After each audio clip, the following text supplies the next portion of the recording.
Hey everybody, this is Rydo and we are back to Human Resource Machine. Let us continue.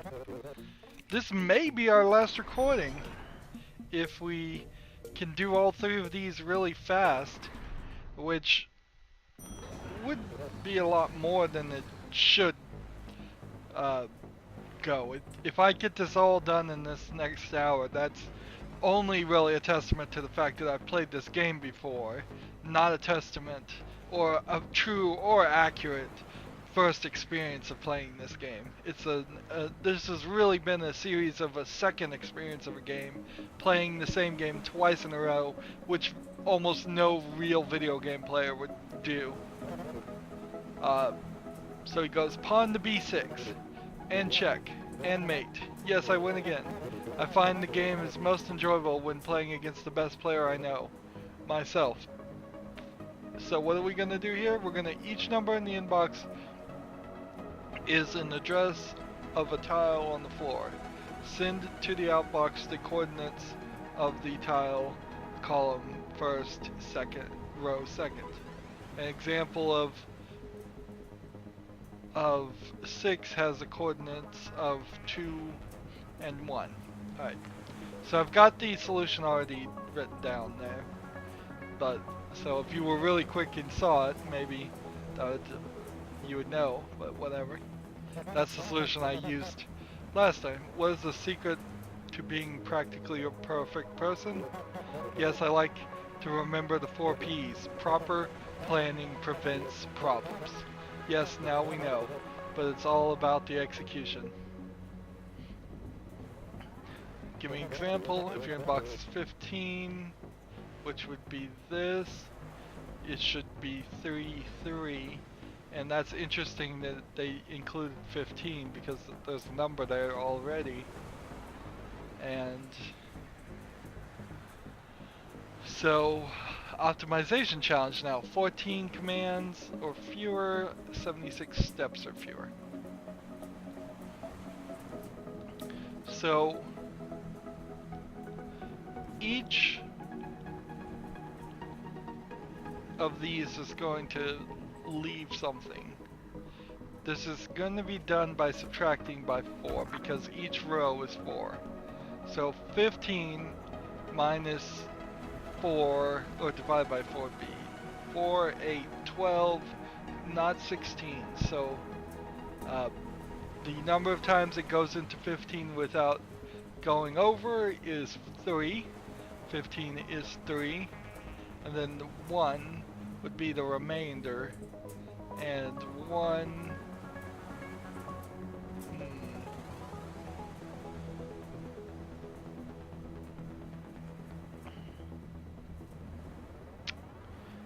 Interesting.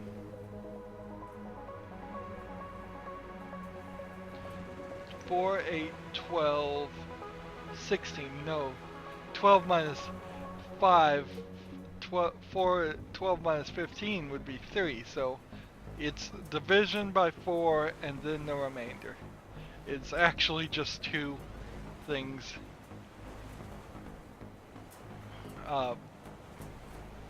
In general. So subtract, if negative, get out of this loop. Otherwise, every time you subtract, bump up this, which we will call column, and it will be a column counter. And so we need to set that as 0 first, and then we may use a row, but we may not. So every time it's not negative, copy to column. No, copy to, well, we'll call this temp, because I think it actually is going to be more of a temp thing than anything else. Copy to temp, bump up column, and then copy from temp, and then jump back. Whatever is then remaining needs to be copied to temp again. So I guess it is a row, because then we need to copy from this and outbox and then copy from this one and outbox. That's 14. Our optimization challenge is 14. So we need one more jump at this level. And I want to change this to row because it is actually row. Let's relabel. In programming, it actually would be kind of difficult to relabel a label.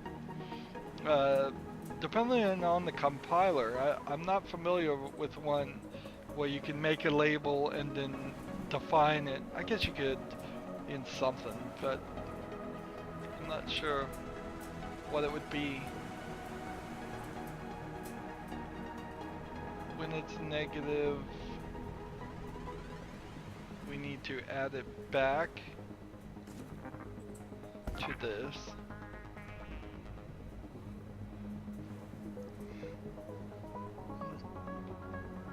And if we could say row then column, that would be good, because that'd save me a step. Is that the example though? 13, for instance, is 1 column, row 3. Nope, it's the other way around.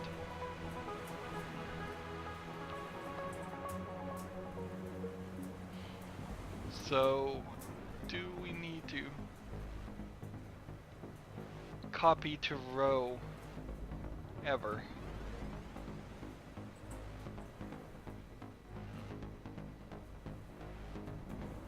Yeah, we do. So I think this will work. Let's go ahead and hit play, but we've got one extra step in this.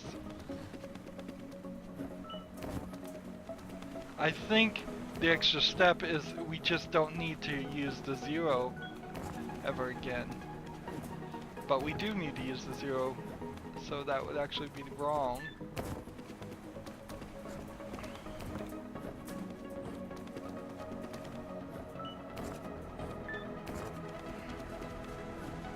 I don't need to add it back and send it back through, I don't believe.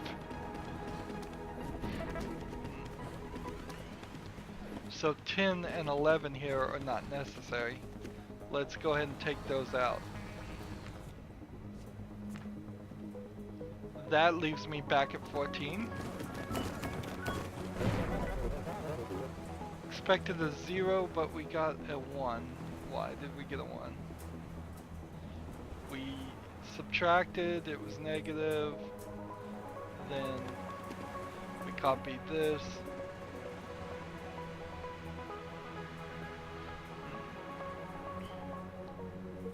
Something here is off.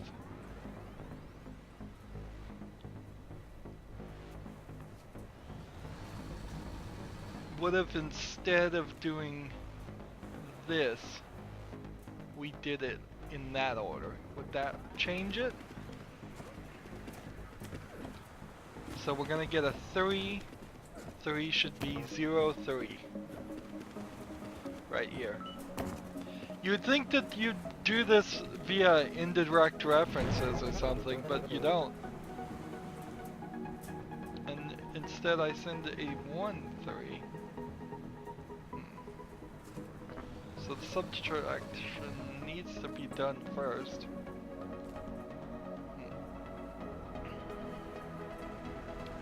But yeah, there's not really any way I can think of that you would, by indirect reference, fill out this grid. You never get the opportunity. That should have been 1.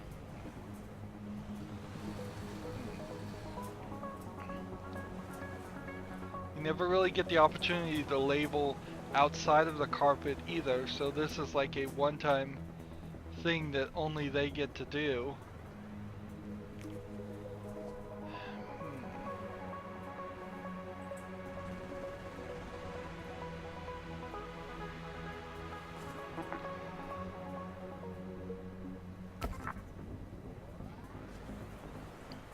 Well, I can bump here and outbox what I bump. So that will keep me under 14 still.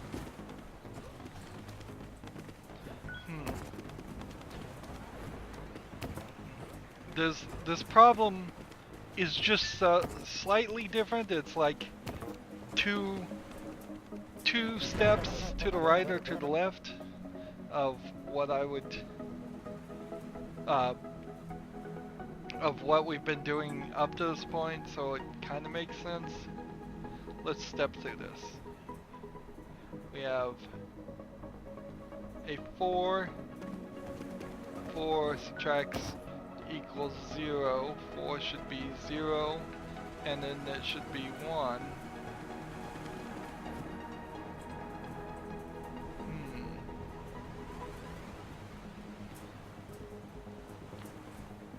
So maybe I need to bump row 1?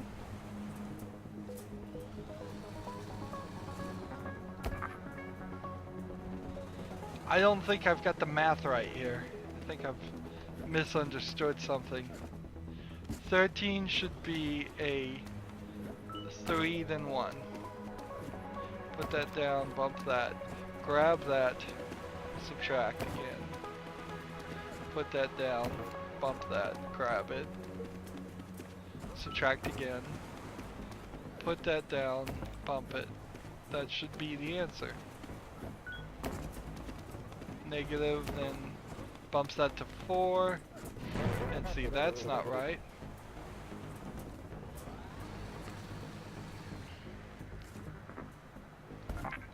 So then we're right back to where we were before with this. But sometimes that doesn't work. Here we have a 10, so it should be 2 and then 2. Bump that, subtract that, take that, put that down, bump that. We have a jump of negative, so it's negative, so then we copy the 2 and we send it. We copy the other 2, we send it. So will that work for the rest of these numbers? No. What happened there?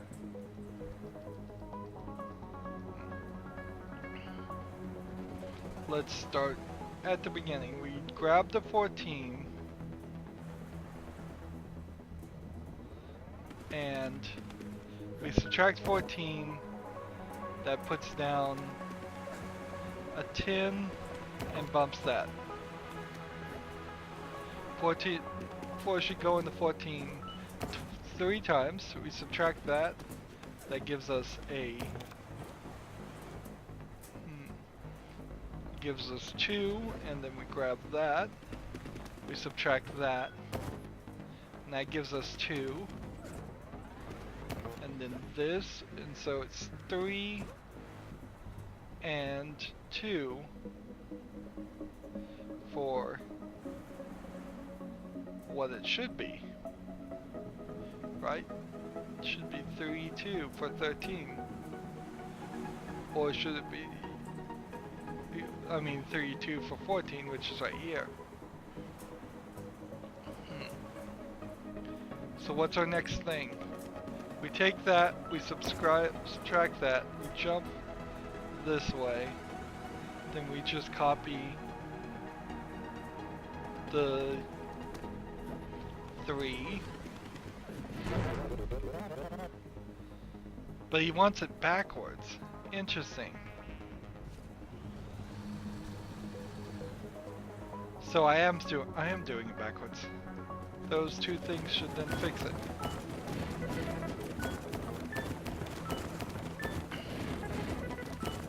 Following instructions as poorly as I usually do.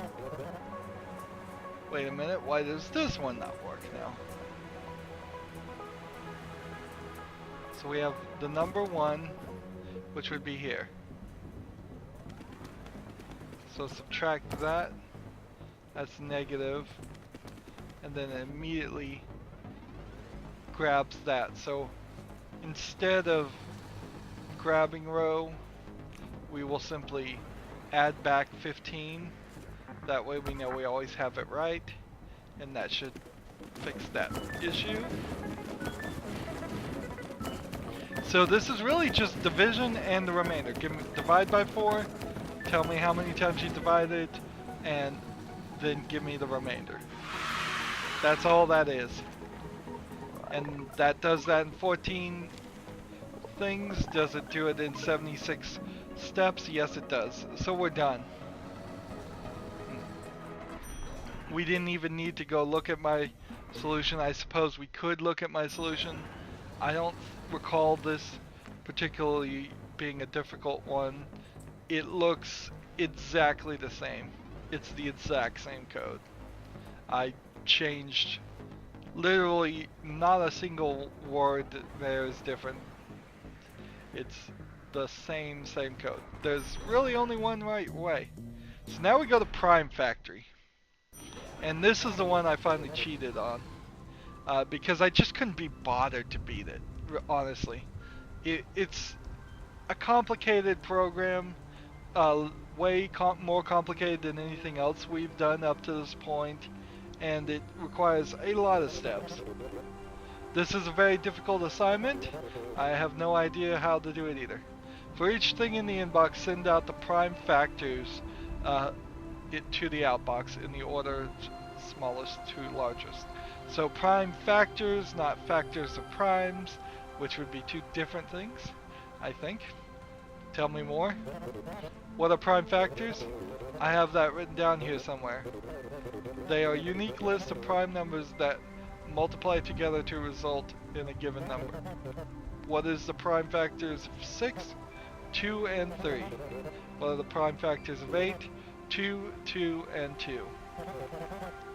What are the prime factors of 5, 5? If you still need help, feel free to ask a friend or your local library, or get back in the elevator and leave this assignment for someone else. Again, third strike on this game where they've really just told you, go look it up. Just go look it up. We're not going to bother to explain it here. We can't explain it. Give me an example. If your inbox is 12, you would send out 2, 2, and 3, because 2 times 2 is 4, 4 times 3 is 12. If your inbox is 7, you send out 7, because 7 is the only prime number that evenly divides into 7. So, unlike other things, this solution is really just about trying every single number. So you inbox, you're going to copy to this number. We're going to call this the number. Then what we're going to do is copy this to this. We're going to call this the try number. And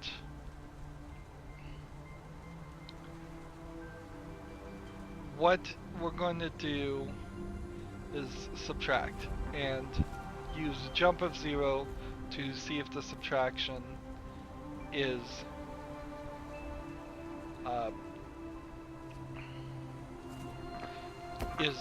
even. Otherwise, if it's not even, we're going to do something else.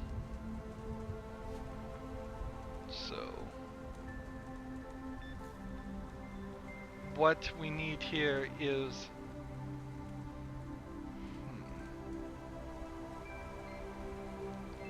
we can bump the try number up if it's negative, otherwise keep doing it. If it's 0, then we copy the try number and then we outbox.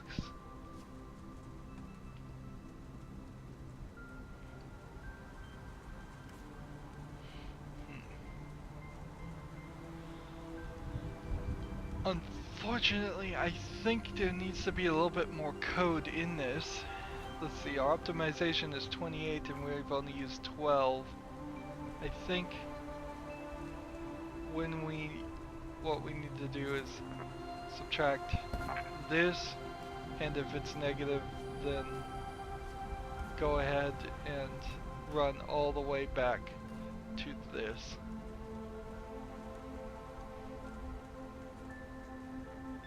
Let's see how much of the program that gets done. So it puts a 0 here for the try number, it puts the 20 here for the number. We take this, we subtract that, it's negative, that was wrong. So, let's see. I think we may need to subtract the try number, and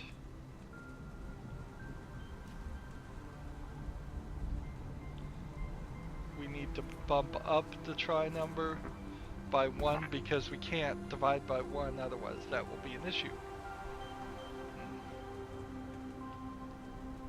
And so subtract the try number again, and let's see.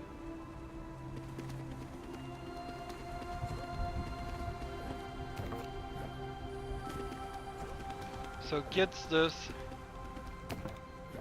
That's 2. 2 minus 2. No, that's not right.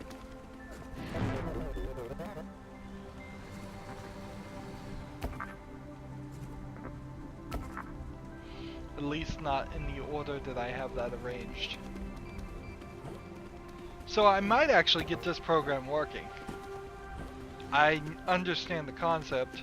There may be more work here that has to be done. 2 gives us negative 11. See, that's not how we want us to do. So bump, copy from number, subtract this, subtract this.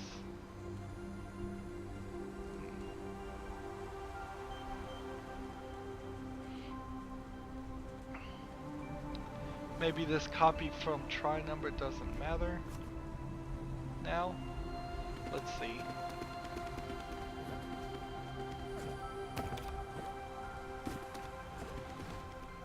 So here's a 2.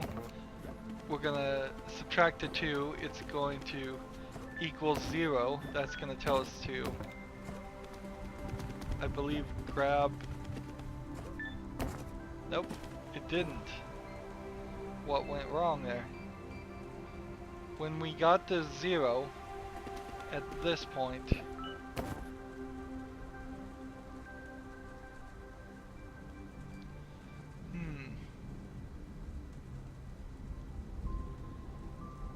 I guess jump of 0 also needs to be here.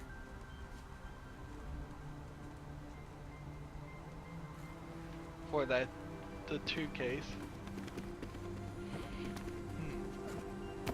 So this should be 3 times 3, so 3 and 3. So subtract here, keep on subtracting. That's what it's supposed to do. If it hits negative, it bumps the number up, it then grabs this and tries again.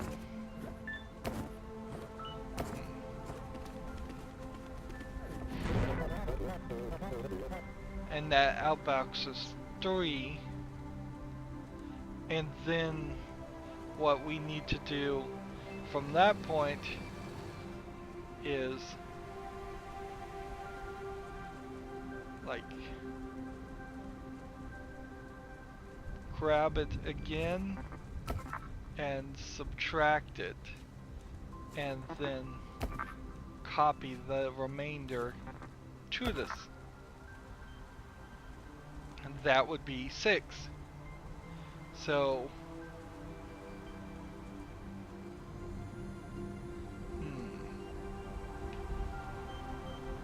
right? 3 times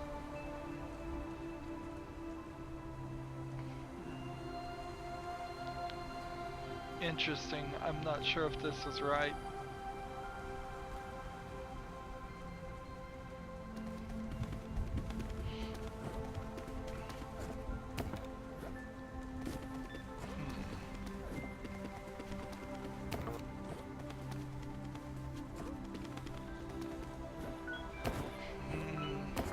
Not sure. 2. Then we subtract this from this. That gives us 2. Well, actually, it gives us -2. We did it wrong.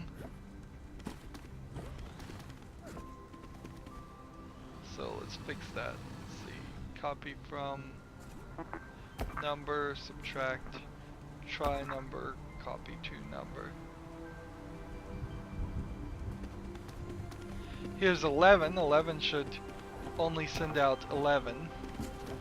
So we'll speed this up. 11 will go negative. We'll try 3. 3 won't work either. We'll try 4. That 4 won't work. 5. 6 won't work. 7. 10. 10 doesn't work. We try 11. 11 subtracts and we get 0. So we can send out the try number. We can then subtract this from this. When that's 0, we need to jump F0 to the back. Well, either way, I guess it works.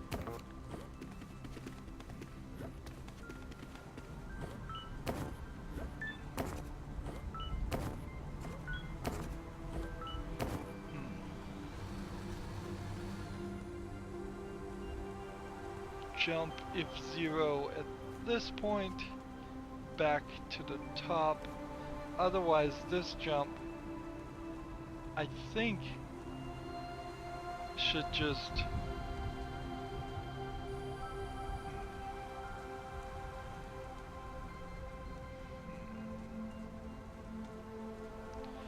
be this, but we need to move this down this way. So this jump in particular can bypass the inbox.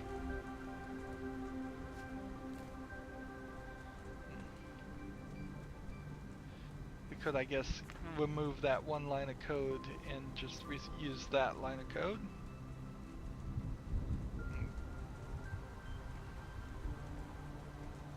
Let's try that, make sure that works. So, I have to start giving my wrapping up thoughts, I feel like, right now. Although, we may spend another hour in the last recording just doing the last puzzle, I'm not sure. I guess probably not, because I'm ready, even at this point, to just show you the answer. I was frustrated enough to not bother to try it for several hours before. I'm still frustrated enough to not bother to try it for several hours now. So I think also maybe I'm going the wrong way. Yeah, I am, aren't I? You need to start with the maximum number and then work your way downward.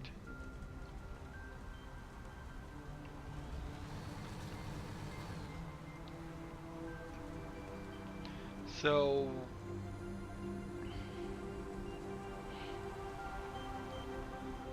we need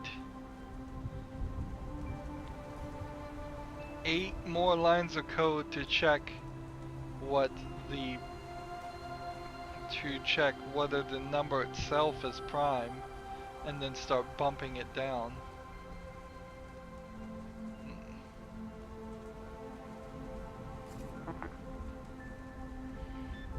So, because I could potentially send out a 4, maybe I can't. Maybe I just need to copy this to this, and then maybe I need to make a list, a 0 terminated string, where I replace it.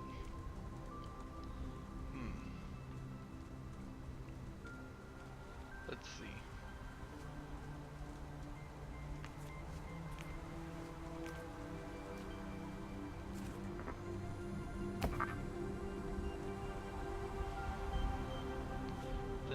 each time I bump down that, I try again. Okay, let's see if this works. So here we have 11, and then we would just have to make a special case. So every time if we get down to 0, as far as the number of times we bump down the try number, at that point just copy the number and say it's the closest prime, because it can't be evenly divided by anything else, which is true for 11 and true for 5. So if 11 works here, we'll skip past 5 real fast and see what it does with 14. But there really isn't a lot of game here, and it's got great polish. I want to be so nice to this game, but in all honesty, it's not anything but a bad puzzle that's inaccessible to all but the most educated programmers of the world, or at least educated programmers of the world, if not most educated programmers. I certainly, when I went through programming classes, ran into a lot of people that could memorize and spit out solutions, but that did not ever help in any case. So we saw there, if it equals 1, that's not going to work. Subtract. So we would have to do special case here. Subtract. If it's 0, then otherwise add back. Let's see, not subtract, but bump. Where do we bump it?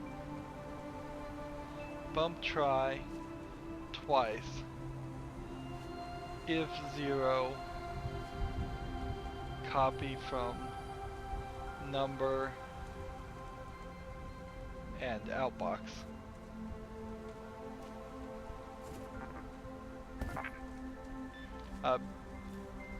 So there's no approachability here. This is cryptic as could be. I mean, well, no, really. It certainly could be a lot more cryptic if people wanted to try that, but it's not something I would want to do if I didn't know programming. And honestly, it's not really even something I want to do since I do know programming, because if I wanted to program, which I personally haven't wanted to program in several years,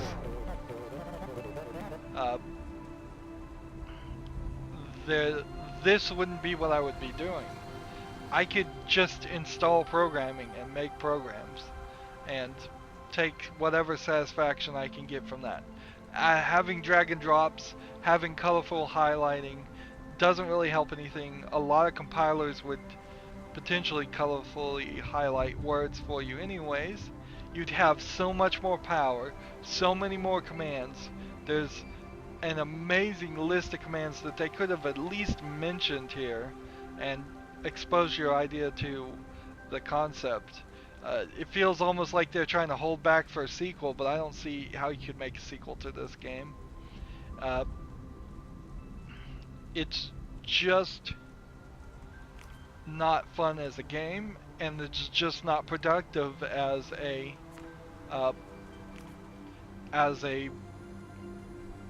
programming compiler or programming language. It's not super educational because it would teach you all the worst habits in programming.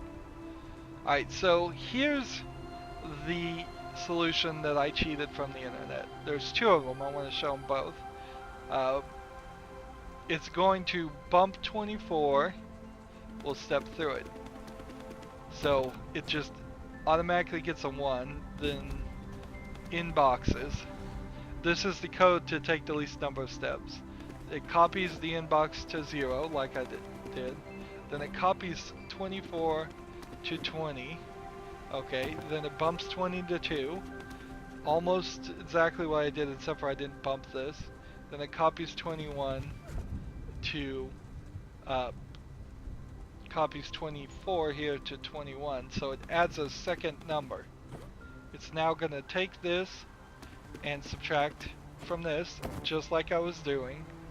It has a jump of negative back to a certain point to bump up, I believe, this number again, and then copy this number to this, and then copy this again. So this number gets replaced with this every time it goes into the negative and doesn't find a prime, and it jumps of 0 to this point if it does find a prime. So now it puts the remainder here and it bumps this. Okay, so maybe this is a count of the number of times it divides. Now it takes this from here and jumps back to this point and subtracts again. So that was the step I guess I was missing here, is each time it's going to bump up a counter so it knows how many times this number evenly goes in here. Of course, it's not going to actually evenly go into it, so we're about to hit a negative number where it will bump up to 3. So that's the negative number. It jumps back to this point and takes this 1 and replaces this again, copies this, and then subtracts 3. Let's let it play for a little bit now. Now 3 will go into 9 3 times, so it sends out the 3, and then it bumps 21 down and sees if that's 0. Otherwise it bumps it back up and jumps to the beginning, where it copies from 0, it copies the 3 to 0, interesting, and then takes this and puts it there. So now it's trying to divide 3 by a prime number? I'm not following the math here. Why would you do it that way? I don't understand what this is calculating. And that's the core problem of any programmer trying to make a program. If you don't understand what your program is doing and how it's doing the math, you're gonna be completely lost always. So it knew 3 went into 9 3 times. It took those 3 times, it seems like, and put it here. And now it's testing those 3 times by another prime check to see if that works. This 3 minus this 3 will go to 0. That will tell it to then copy from 20 and send that out too. So 3 times 3 is 9. Bumps that down to 0. If it's 0, it goes back to the beginning. So we can then watch the next one, and let's see if we can understand the math a little bit better now.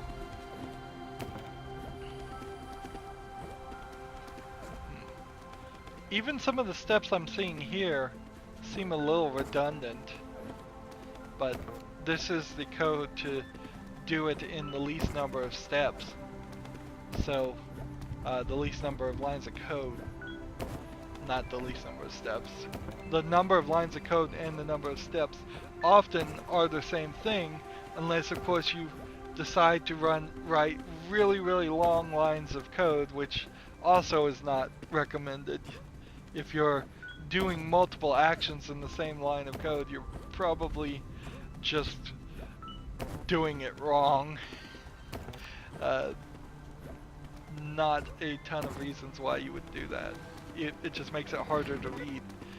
An amazing amount of what you do in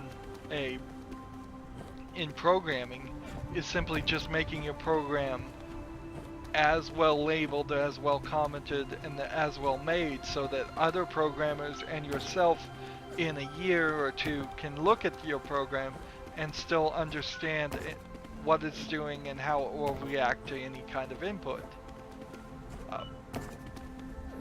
So I can't, because I'm not fully understanding the math that it's doing here, I'm not even at the first step there.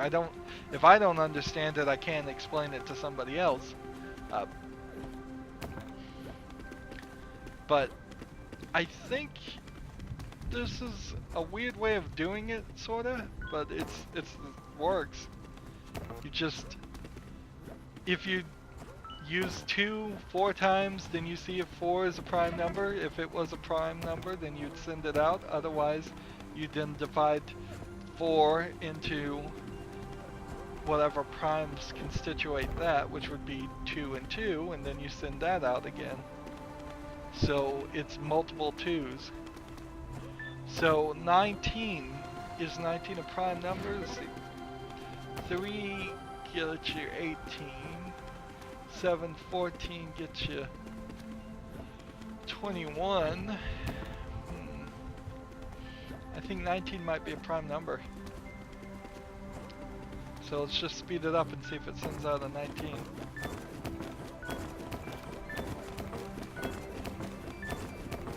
So manipulation of the numbers to figure out the primes. I will say I'm glad there aren't any more codes. You can't make this game any more enjoyable if they gave us a challenge that would take a week, a month, a year to program. Something extremely complicated that did multiple actions.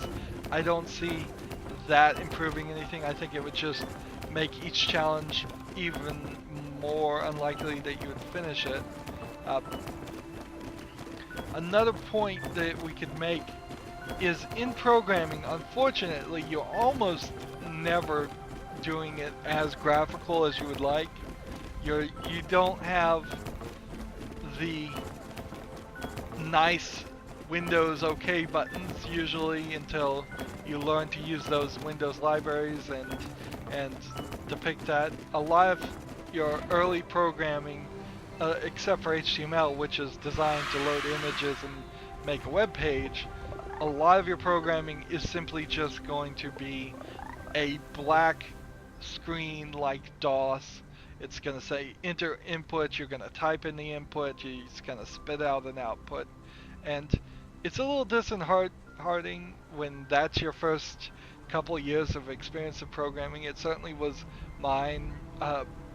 I was super happy when I programmed Pong, but I was literally drawing black squares and black lines on the screen, like one dot by one dot, and it was super slow because I did not have any kind of low-level access to like a graphics driver or anything like that. So anything more complicated than Pong, one of the very first video games, if not the first video games ever made, is really beyond what an individual can do until they start invoking libraries. Libraries are the secret trick to all programming. Here we can see I did it in 22 steps. Well, I didn't do it. I'm not going to take credit for it, but it was 423 actual steps and 22 commands. So, yeah, learning to use libraries is great. There's some Linux things that really help make things look nice and pop out, but then they don't really work with Windows, and then there's some Windows things that can help your program look nice, but they don't work with Linux or Macintosh, and Macintosh is at the core of it a version of Linux. So now it is. It wasn't before. Uh, it used to be BSD. So here's the different solution for speed, and it's just unrolled loops. We've used that phrase, and it's been the right way to beat a lot of the number of steps, and it's just putting every single scenario, getting rid of as many jumps as possible, instead of making it super compact. And here you can see we have 127 lines of code versus what was only 22 lines of code here. So 105 extra lines of code just because the loops have been unrolled.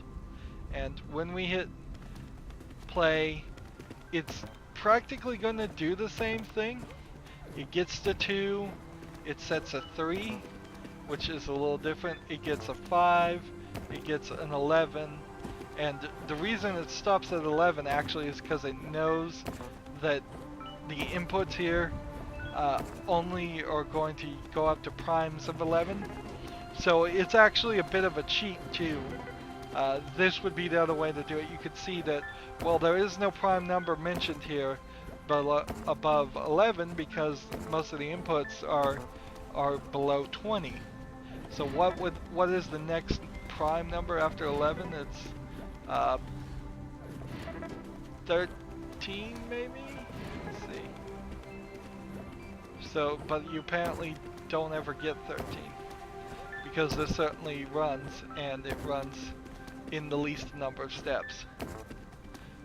It's really just always going down, never going back up except for at the very end. And by unrolling the loops, by cheating because you know you have a limited set of inputs, it is a ridiculously short amount of steps. Instead of the goal of 399, you have 54 here. I don't think you could probably do that for most of these, but a lot of them you probably could just unroll loops and continue down that route.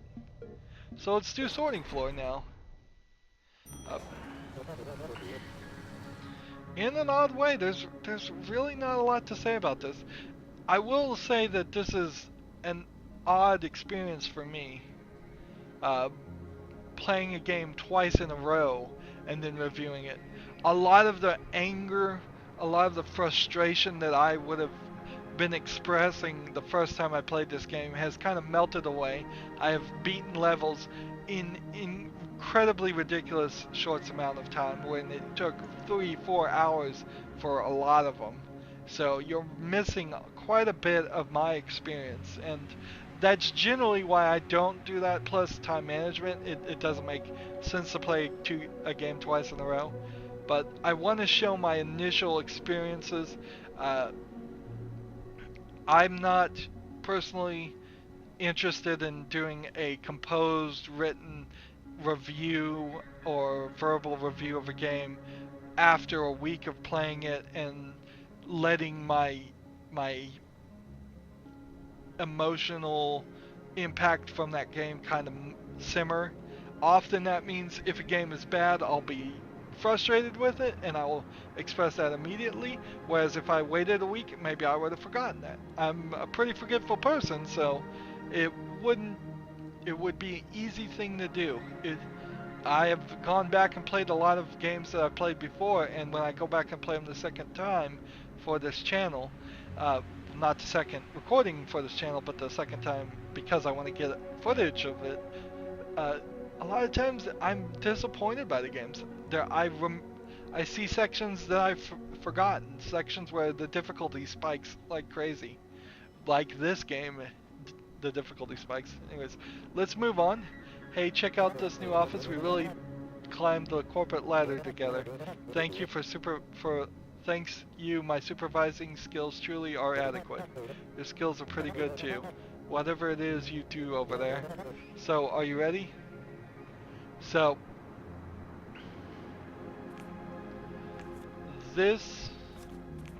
that was the solution. No, I don't think that is the solution. I don't think I've copied the solution for the other one. So we see the window is still here. We're super gray haired. We've been here 40 years doing this, 1 year for each program. I think that joke actually is kind of appropriate here. For each zero terminated string in the inbox, sort the contents of the string, smallest first, biggest last, and put the result in the outbox. Repeat for each string. Tell me more. So how do you sort? Don't ask me. Sometimes I eat the bread before I make the sandwich. Sometimes I put my shoes on before my socks, and I think I'm getting younger. What? I don't think I was ever a kid. Were you? These guys are so like crazy in what they say. It wouldn't. It probably explains why they don't notice the hole in the window. So, for example, if our inbox is 87, 16, 61, and 0, we'd send out 16, 61, and 87 because the 0 is a terminator. If our inbox is logic, we send out C, G, I, L, O, and then so on and so on. So we just gotta sort both letters and numbers, which complicates the things a bit. This is a little bit of code they've even started with us, which is helpful, where it's going to bump up a pointer and put everything down and allow us to work from that point.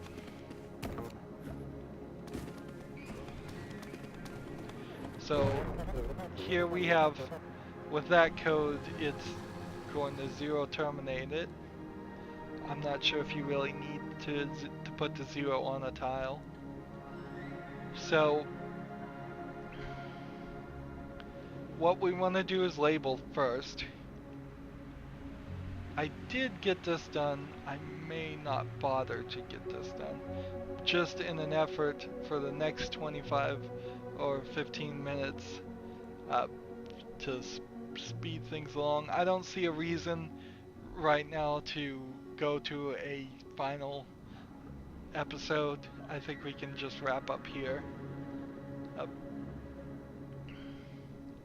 So what we need to do on the inbox is copy to a temp.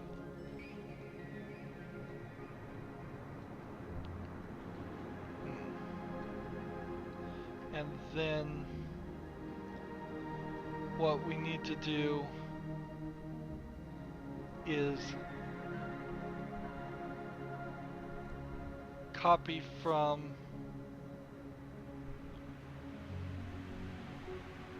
pointer, and if it's negative, jump the pointer back up.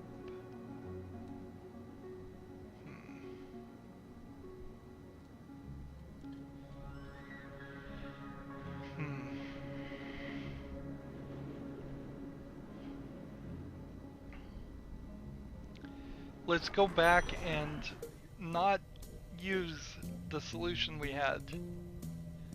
We can just come over to string storage, string reversal, inventory report, small divide, 0 terminated sum, Fibonacci. Like this 3 sort here.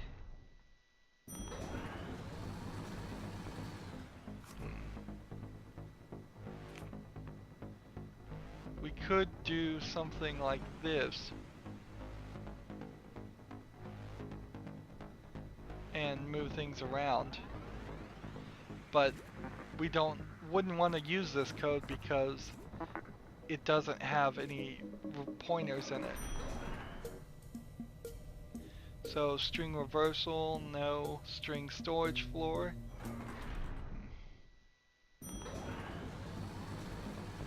No, we wouldn't use that code.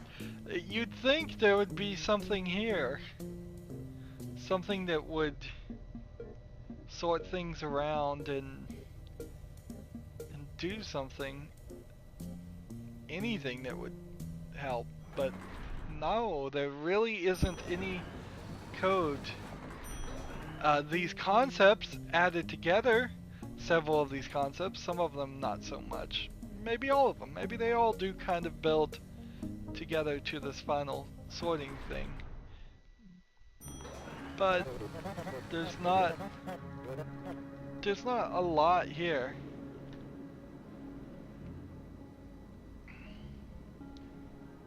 So we copy to temp, then we copy from pointer, we subtract to temp.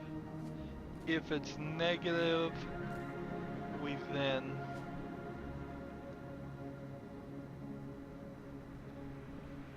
we'll jump down here for a second. If it's negative, then we need to copy from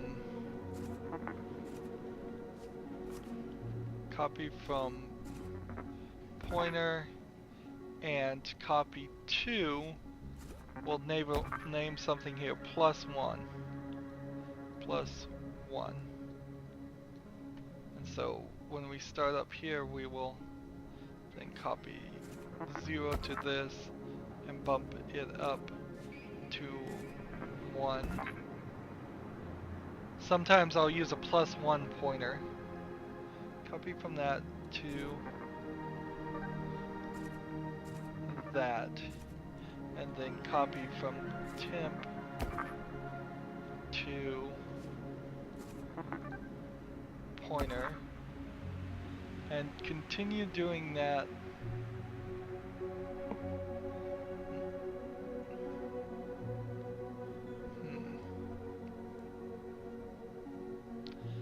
Is that everything we need to do?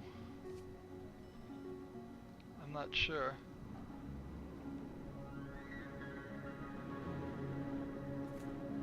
Let's see. I am kind of in a strange situation though. I want to manage the time here, and we've been an hour, and I don't want to, but I also want to kind of try this. Copy the temp, then copy from this to that. So I would have to have a special inbox and then copy to 0 because I have to do a little bit of setup there.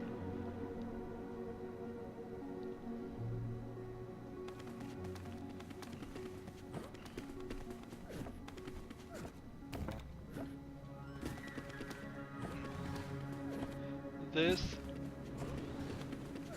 put this down,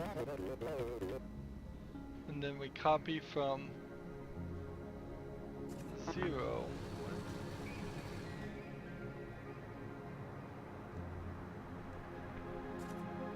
Copy the temp and then copy from pointer. Okay, that makes sense. Made a mistake there.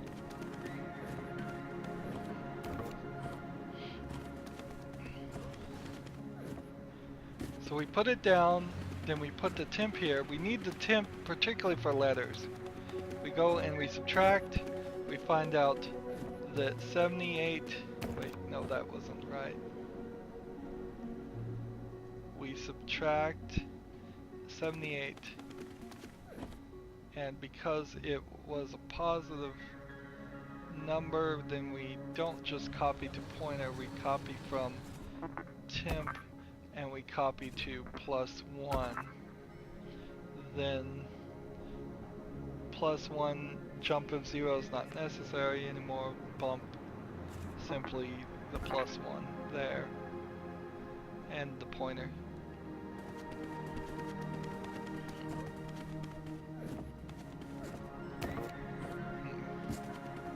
So let's see if we can get one string done, and then I'll just fast forward and we'll see if we can get the letters done in the same fashion. Now it's very important to do the right subtraction here. If you do the wrong subtraction and get it backwards, you are going to have a bad time. So we take this, we subtract, we'll get a negative number this time, which means take this, move that there, take that.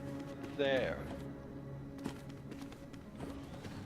When we hit 0 on this inbox is when we should come down to this point and copy from +1 to the outbox, then bump down +1 and jump if negative, otherwise just keep going, and if it is negative then we can just loop all the way back to this point. So let's speed this up and see if that works. 714 gets put here, 44 gets moved around.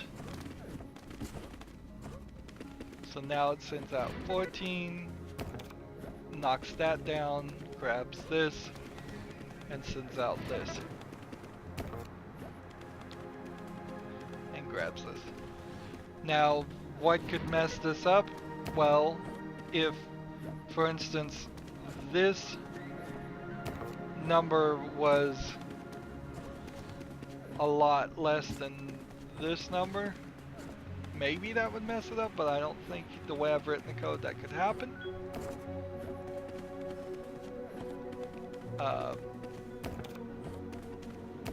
The letters could certainly mess it up, because I could try and manipulate this by subtracting things and then adding back to things to get back to the same number. That doesn't work. That's why we have to have the temp. It doesn't work with letters. So here we have an L, A, B, C, D, E, F, L, C. So I've failed to put in a line of code here to ensure that, and I just somehow overwrote the A, so that's not going to work either. So potentially I could continue to bang my head against this. Well, we can just fast forward and see. It's gonna crash. I've missed some scenarios here. So instead of doing that, let's just go get the solution. Having the temptation and the ability to go get the solution immediately is terrible as covering it as a video game critic. If I could do that for every video game, it certainly takes away issues. It takes away quite a few issues. And I think we'll just stay here and hit play, and then we'll watch the credits. Well, no, we'll copy one solution over and do it. So here I wrote the code a little bit differently. There's a swap, a temp, and a negative pointer instead of a plus pointer, and a length. And eventually this works. It sorts this as we watch by going backwards through the entire list and making sure everything's in the right place. And so I wrote this. This is my code. Didn't have to cheat for the final thing. I will give them some small props for not making the game impossible to beat with some just with a really difficult program like prime factors, because then even fewer people would have been able to beat the game. Honestly though, this feels like a game above so many others where you would buy it, spend your money on it, and then get bored with it and never play it, even if you were a programmer. Even me playing it for a week, I was done with it at that point. This game can't be any longer. I don't see any value in putting in a DLC and putting in more things. I think if they were to remaster it with more code and a different style of code, it would be more helpful. I think they need to have ridiculous amounts of references and educations, and they need to have videos playing. They need to have something like Khan Academy or some other online learning source just playing their videos, going into hour-long discussions about why things work this way and what these things are. And that, if you just had like a full-on education of programming by the time you were done with this game, I think you'd feel happier with it. Would you have had fun? Still, not really. I don't think you can make a good programming game. I think Minecraft Redstone is maybe the closest we've gotten, and that's still not really the funnest part of Minecraft for most people. And I love doing redstone builds in Minecraft. It's what I would prefer to do, but it's not something I would do if I was trying to actually make an actual program. No person in their right mind is going to say, I'm going to make a program and then program it in Minecraft. That would take forever. It'd be too slow. So, didn't meet any of the goals that time. Here we have a 34 long one where we've got it done in 29 commands, and this one is 35, so I must have gotten it done and then lost that code.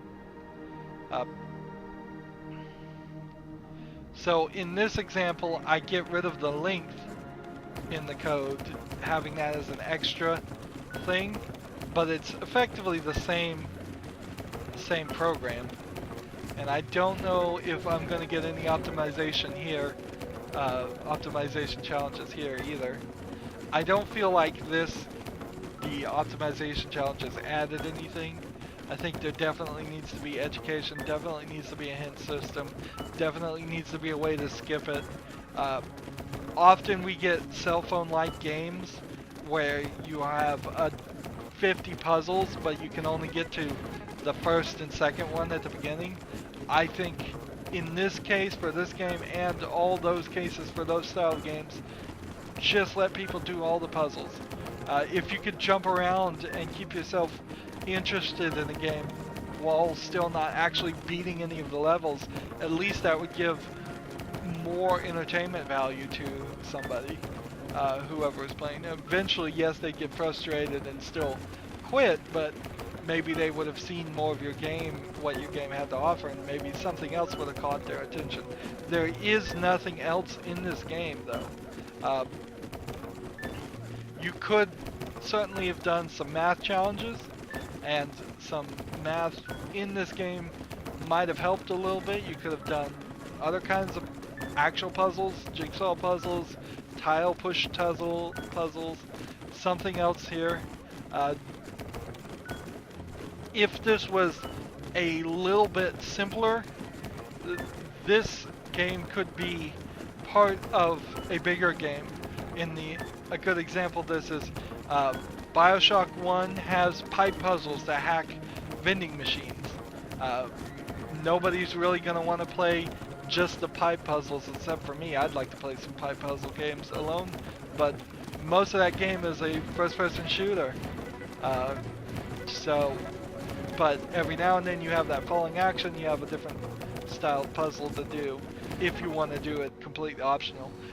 If this was a simpler programming language that was a little bit easier, and maybe it was just about dragging code and you couldn't actually add any code, then it might just, you could have this in some other game and then it would work. So I got that in 34 or fewer commands with this, and I simply did that mostly by just getting rid of the extra moving around of the length here. The 0 just becomes it. I used the 0.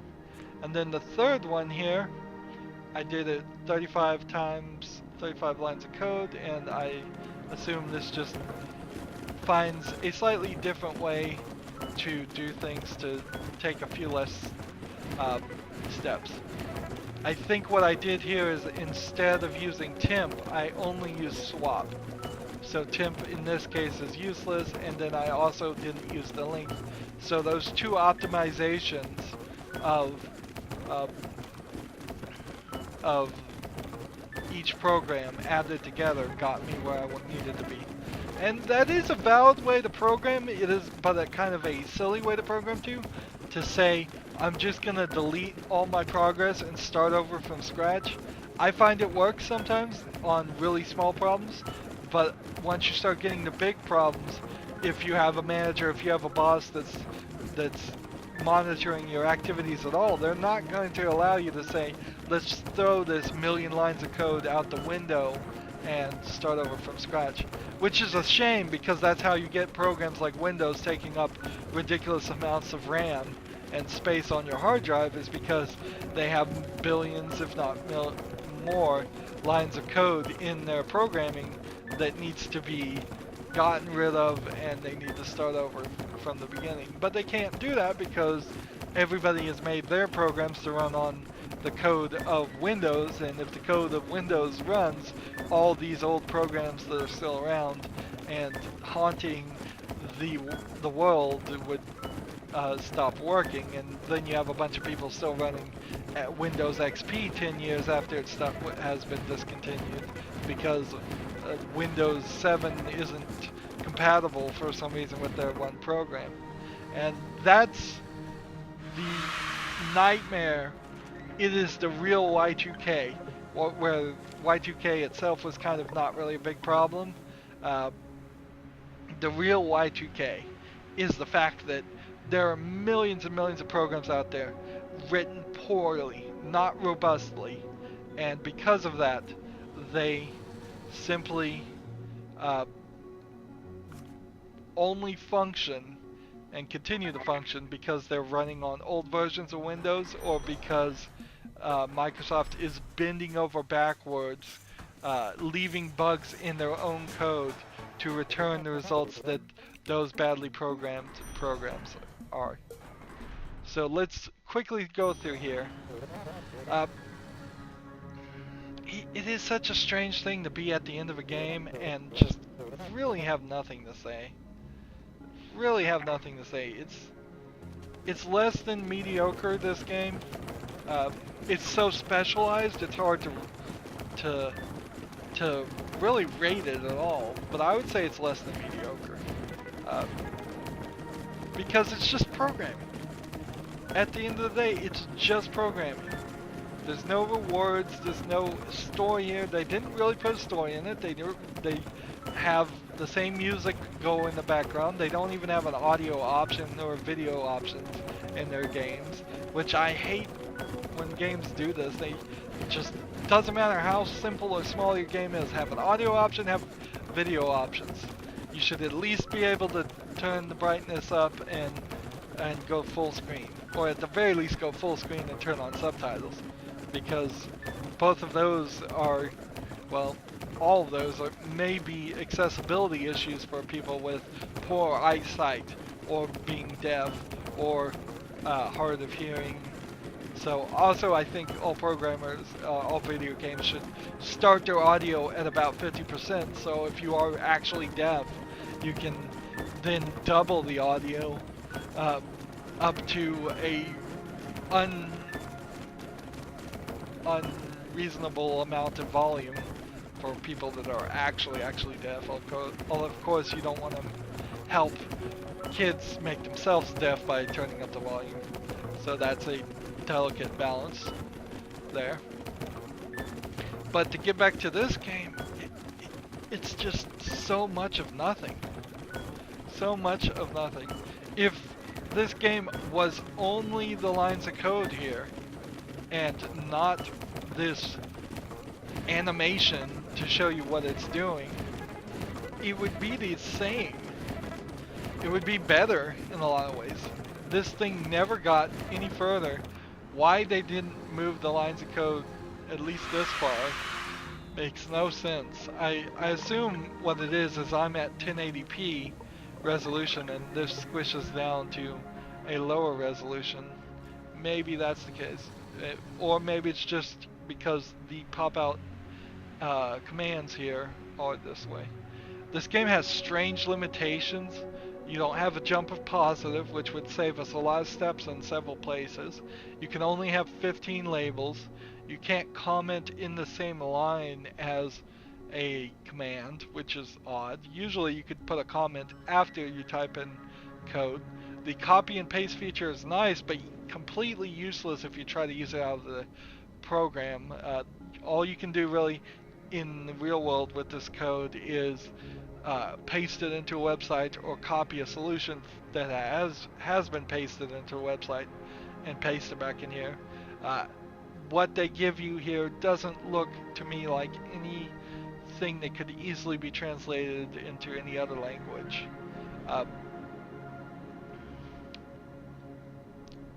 So yeah, I'm really just kind of stuck. I'm just stuck being disappointed. So we're gonna watch the end credits, and here's your reward for all this effort. Year 42 of working. It's kind of a kick in the gut. You've become an invaluable instruction follower. Yes, don't worry, your job is safe. We've replaced you with this electric box. It's called a computer. It iterates through a list of simple instructions, called a program. It has a small amount of memory to store data while processing, like tiles on the floor. It has inputs and outputs. Its simple instructions can be used to get run infinite combinations, to compute just about anything you can imagine. A truly efficient worker that never sleeps. It's going to change everything. Please take your things and enjoy whatever it is you people do out there. Congratulations. So that's the ending. You get replaced with a computer, because that's all you were really doing. Here you're going down the elevator, and out here everybody else is fighting a war. Notice the leg here is actually a gun. That leg is just the barrel of a gun. I don't know why it is that way. They probably thought they could cheaply get away with that. And so here I just walk out and then leave. Do I ever go home, or have I literally spent 42 years in that building doing that job? So here's your 3 programmers that made the game, and World of Goo. World of Goo kind of had the same ending too. And then you have starring Alice, Betty, and Carol, Boss Man, and Boss Lady, who aren't actual people. And then we have translators. 3 people worked on the game, then they paid what looks to be about 25 other people to translate it for the tiny amount of dialogue on it. It was probably not super hard. Thanks for playing. And he waves, and then we get to fade out and scratches on the screen.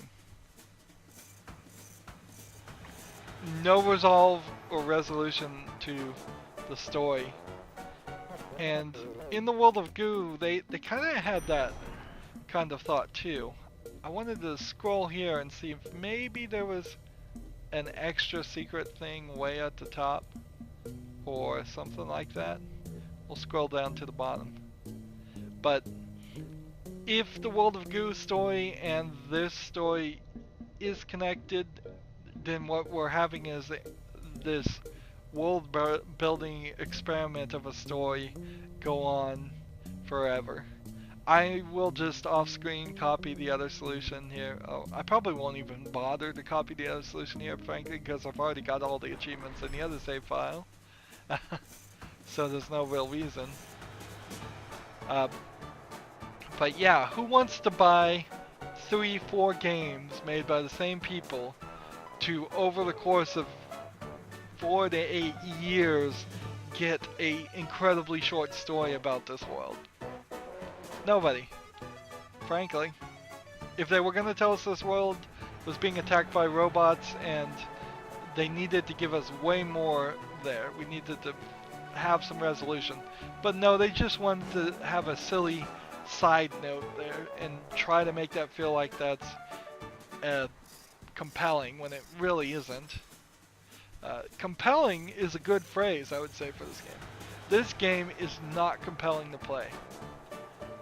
That's what I could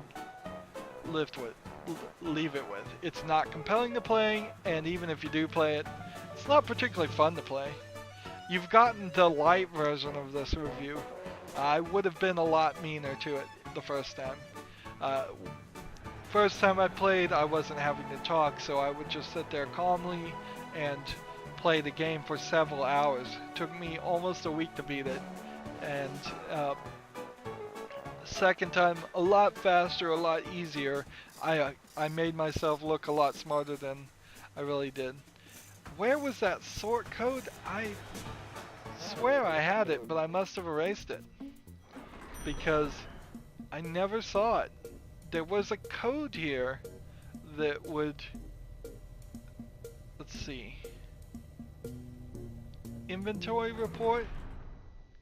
Didn't sort. At one point I had a code in this that was sorted everything, and I never got it back. Maybe duplicate removal?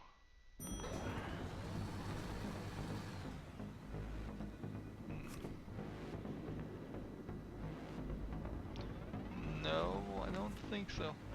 Maybe duplicate removal, was it? Let's run this code real quick and see. So this one was to remove duplicates, and this was the relativism program that I really liked. Was there a different way I did it? No, I don't see how I could have sorted this list. See, and that's another point to just point out here. Is like, I wrote code, an awesome bit of code, and I've lost it somewhere in this. Either I overwrote it with a different set of code, or I just lost it. There was for one of the programs, I had it sort everything, and it made it a lot more efficient. Anywho, that's gonna be it for the review. It's just kind of meh.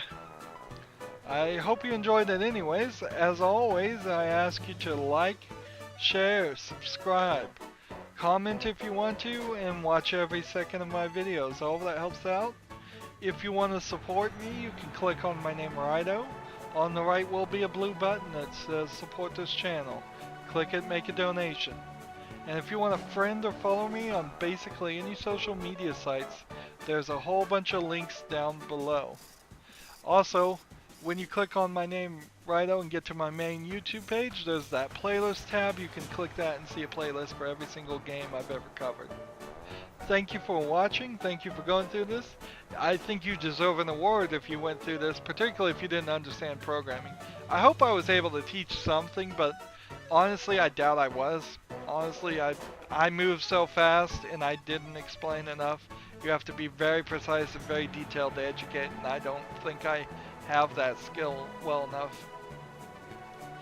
Anywho, thank you for watching. Have a good evening.